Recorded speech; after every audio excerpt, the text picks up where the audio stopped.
ದಾವಣಗೆರೆ ಜಿಲ್ಲೆಯ ಮಾಜಿ ಸೈನಿಕರಿಂದ ಜಮೀನು ನಿವೇಶನ ಮಂಜೂರಾತಿ ಕೋರಿ ಅರ್ಜಿ ಎಷ್ಟು ಬಂದಿದೆ ಅಂತಕ್ಕಂಥ ಪ್ರಶ್ನೆ ಕೇಳಿದ್ದೆ.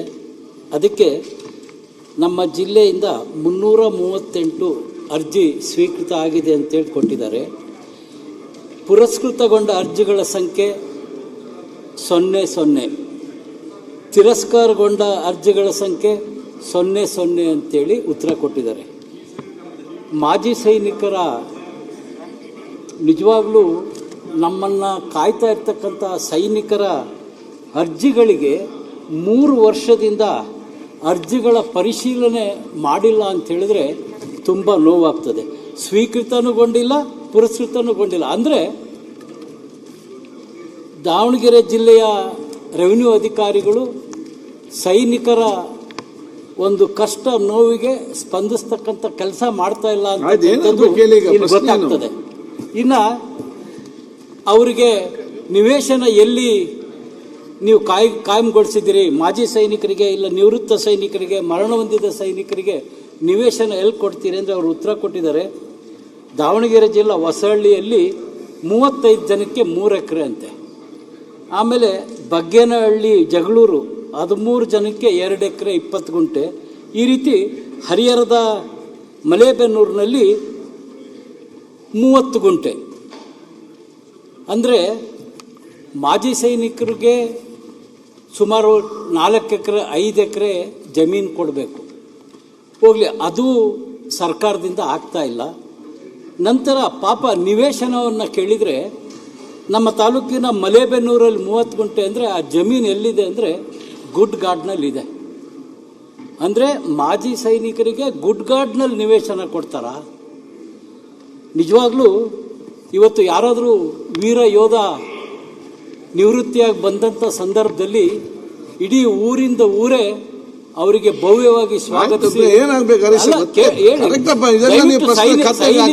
ದಯವಿಟ್ಟು ಸೈನಿಕರ ಬಗ್ಗೆ ಸ್ವಲ್ಪ ಗಮನ ಕೊಡಿ. ನಾವು ಮಾಡ್ತೀವಿ. ಯಾವುದಾದ್ರೂ ಸೈನಿಕ ನಿಧನ ಹೊಂದಿದ್ರೆ ಇಡೀ ತಾಲೂಕಿಗೆ ನಾವು ಜನ ಸೇರಿ ಒಂದು ಗೌರವವನ್ನು ಕೊಡ್ತೀವಿ. ಆದರೆ ಅದು ಬರೀ ಅವ್ರಿಗೆ ಮಾತ್ರ. ಆದರೆ ಅವರಿಗೆ ನೀಡಬೇಕಾದಂಥ ಸರ್ಕಾರಿ ಸವಲತ್ತನ್ನು ಕೊಡಲಿಕ್ಕೆ ಅಟ್ಲೀಸ್ಟ್ ಪರಿಶೀಲನೆ ಮಾಡಲಿಕ್ಕೂ ಕೂಡ ರೆವಿನ್ಯೂ ಅಧಿಕಾರಿಗಳಿಂದ ಆಗ್ತಾ ಇಲ್ಲ. ಅಂದರೆ ನನಗೆ ತುಂಬ ಇದು ಎಲ್ಲರೂ, ಇದು ಬರೀ ದಾವಣಗೆರೆ ಜಿಲ್ಲೆ ವಿಚಾರ ಅಲ್ಲ ಸನ್ಮಾನ್ಯ ಸಚಿವರೇ, ಇದು ಇಡೀ ರಾಜ್ಯದ್ದು.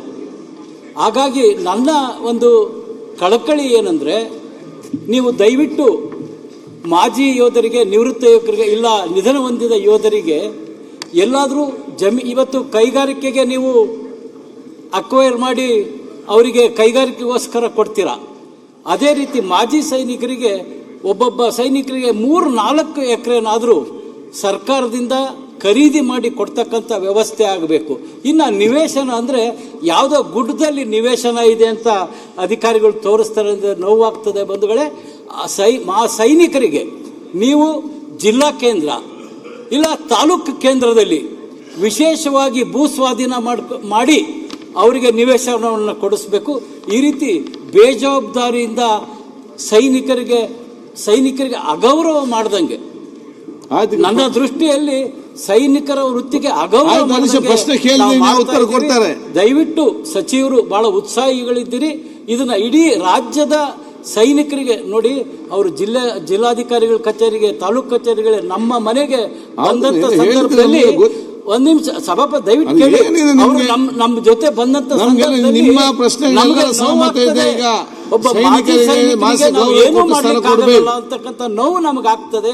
ಹಾಗಾಗಿ ಇದರ ಬಗ್ಗೆ ವಿಶೇಷ ಕಾಳಜಿ ವಹಿಸಿ ಸರ್ಕಾರ ನಿರ್ಧಾರ ಮಾಡ್ಬೇಕಂತೇಳಿ ನಾನು ಸಚಿವರಲ್ಲಿ ಮನವಿ ಮಾಡ್ತೇನೆ. ನಾನು ಒಂದು ಚೂರು ಇದಕ್ಕೆ ಸಂಬಂಧಪಟ್ಟ ಒಂದೇ ಅಧ್ಯಕ್ಷರೇ ಪ್ಲೀಸ್, ಅಲ್ಲ ಅಧ್ಯಕ್ಷರೇ ಅಲ್ಲ ಅಧ್ಯಕ್ಷ ಉತ್ತರ ಕೊಡಿ. ಅಧ್ಯಕ್ಷರೇ, ಮೊದಲಿಗೆ ಎಲ್ಲಿ ಎಷ್ಟು ಅರ್ಜಿಗಳು ಇದಾವೆ ಅಂತಾನು ಕೂಡ ಒಂದು ಕಡೆ ನಮ್ಮ ಹತ್ರ ದಾಖಲೆ ಲೆಕ್ಕ ಇರಲಿಲ್ಲ.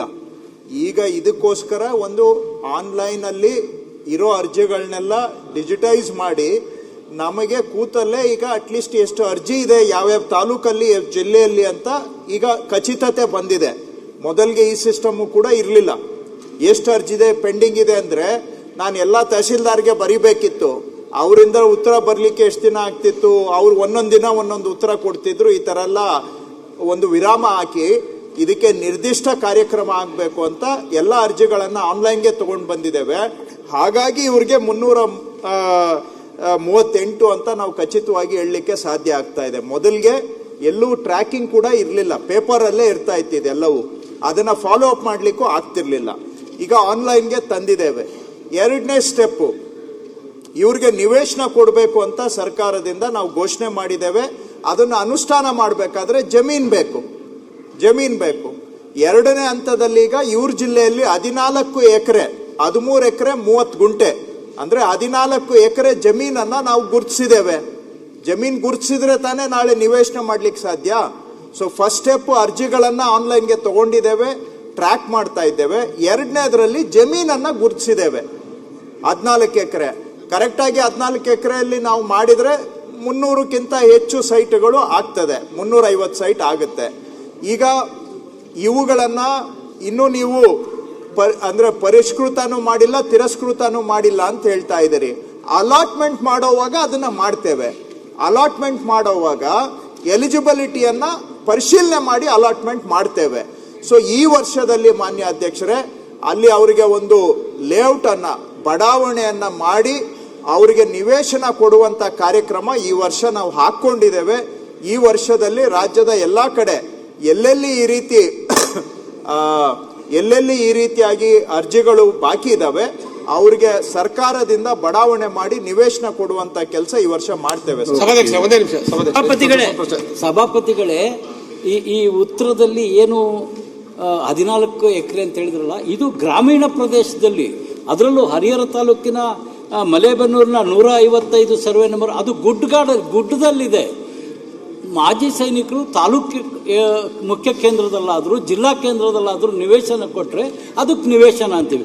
ಗುಡ್ಡದಲ್ಲಿ 30-40 ಕೊಟ್ಟರೆ ಅಲ್ಲಿ ಹೋಗಿ ಅವ್ರು ಏನು ಮಾಡಲಿಕ್ಕೆ ಸಾಧ್ಯ? ಅವ್ರು ಇಷ್ಟು ವರ್ಷ ದೇಶ ಕಾದಿದ್ದಾರೆ.